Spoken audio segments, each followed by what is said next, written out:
is worth $350 billion. And most people who hear that number think they understand why. Elon Musk, rockets, NASA contracts, government money, the inevitable march of technology, but the actual economics of how SpaceX generates revenue, how it achieves the cost structures that make it dominant, and what the business actually is underneath the rockets and the spectacle are almost nothing like what most people imagine. Today, I'm going to decode the complete economics of SpaceX and show you why a company that builds rockets is secretly one of the most disruptive internet businesses ever created. The near bankruptcy that changed everything. Here is the detail about SpaceX that most people who follow the company have either forgotten or never knew. SpaceX came within days of complete bankruptcy, not once, but 3 times, in 2008, after 3 consecutive Falcon 1 rocket failures. Elon Musk had personally invested $100 million from his PayPal fortune into SpaceX, and it was almost entirely gone. The 4th Falcon 1 launch on September 28, 2008, was the last launch the company could afford. If it had failed, SpaceX would have been liquidated, and Elon Musk, who was simultaneously watching Tesla face its own existential crisis, would have lost both companies in the same year. The 4th launch succeeded. 6 weeks later, SpaceX won a $1.6 billion NASA contract, and the trajectory of the entire commercial space industry changed. But the near-death experience is economically significant for a reason beyond the drama. It explains why SpaceX operates with a specific philosophy about cost that defines every economic decision the company makes, the reusability revolution. Here's the economic innovation that separates SpaceX from every competitor in the launch industry. And that explains how a private company achieved what only national governments had done before. Reusable rockets. Before SpaceX, every orbital rocket that ever flew was expendable. It launched once, and the hardware either burned up in the atmosphere or sank to the bottom of the ocean. The economics of expendable rockets meant that the materials and manufacturing cost of an entirely new rocket had to be included in the price of every single launch, which is why launching anything to orbit cost between $60 and $200 million per mission.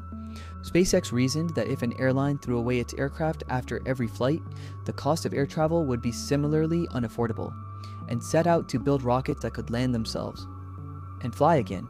The Falcon 9 booster, the first stage of SpaceX's primary launch vehicle, can now be recovered, reflourished, and reflown, with the current record being a single booster that has flown 23 missions. The cost of a new Falcon 9 first stage, approximately $40 million, amortized over 23 missions, is approximately $1.7 million per mission. Compared to $40 million per mission for an expendable equivalent, this cost structure is what gives SpaceX a price advantage over every competitor in the global launch market, and what has driven the company's market share to approximately 60% of all commercial orbital launches globally. The launch business economics? Here's what the revenue model of the launch business actually looks like. SpaceX charges between $67 million and $150 million per Falcon 9 mission, depending on the payload mass and orbit, the destination, and whether the customer is commercial or governmental. In 2025, SpaceX conducted approximately 100 launches, generating estimated launch revenue of approximately $8 billion annually. The cost of each launch, after amortizing the reusable booster, paying for the expendable upper stage, the propellant, the ground operations, and the refurbishment between flights, runs approximately $15 to $28 million, which means SpaceX's gross margin on each Falcon 9 launch runs between approximately 40 and 85%, making it one of the highest margin hardware businesses in the history of American manufacturing.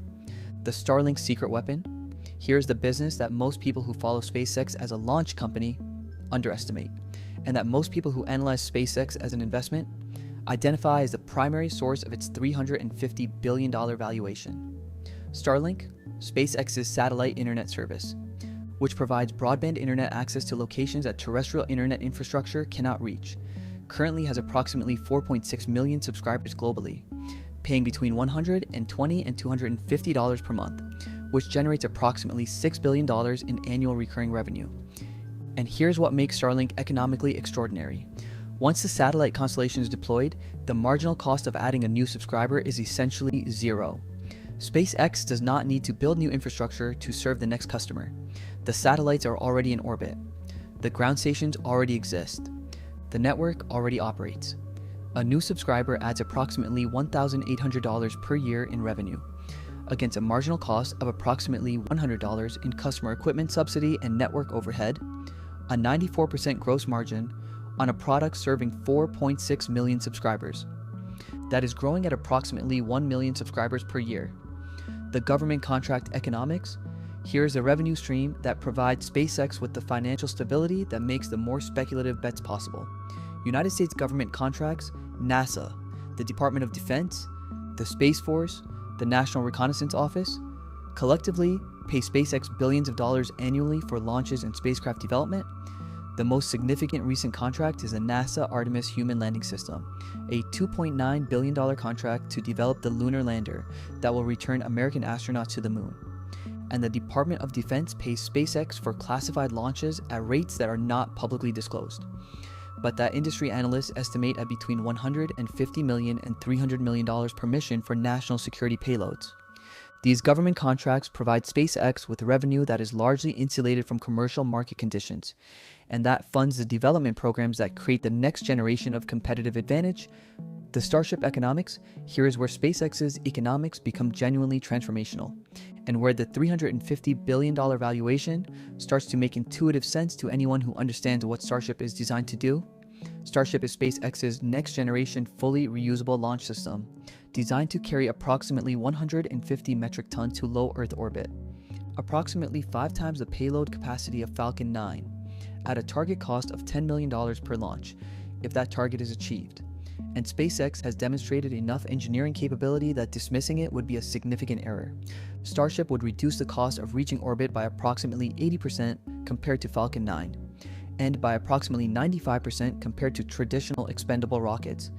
The implications for every space-dependent business, satellite internet, Earth observation, space-based solar power, lunar resource extraction, Mars colonization, are so significant that the total addressable market for space becomes essentially unbounded, and SpaceX, as the owner of the lowest cost access to that market, would sit at the center of the largest economic expansion in human history, the IPO Implications. Here's the event that connects SpaceX economics directly to Jake's 401k and to every American investor's financial future. The SpaceX IPO, the most anticipated public offering since at least Facebook in 2012, will value the company at somewhere between $200 and $500 billion, depending on the market conditions at the time of listing, and the rule change that eliminated the float requirement for index fund inclusion means that when SpaceX enters the public markets, it will almost immediately enter the major stock indices.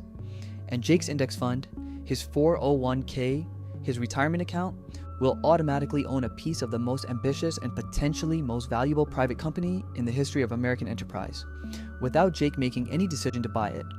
Here's the bottom line about the economics of SpaceX. It is not primarily a rocket company, it is a logistics company that happens to operate in the most difficult logistics environment ever attempted, and a satellite internet company that happens to deploy its infrastructure using rockets it built itself, and a technology development organization that is systematically reducing the cost of access to space, in the same way that Amazon reduced the cost of computing by building the infrastructure it needed, and then selling that infrastructure to everyone else. The $350 billion valuation is not a bet on rockets. It is a bet on the company that will own the infrastructure of the next century, the same way Amazon owns the infrastructure of the internet economy. And the way Standard Oil owned the infrastructure of the oil economy 100 years ago, you have been decoded. If this video showed you SpaceX from an angle you had never seen before, subscribe to Money Decoder 3004 every single week.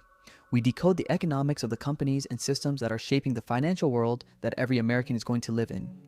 Simply, honestly, and clearly, drop a comment below. Do you think SpaceX is worth $350 billion, or is the valuation a bubble waiting to burst? Tell me below. I read every single comment, and I will see you in the next decode.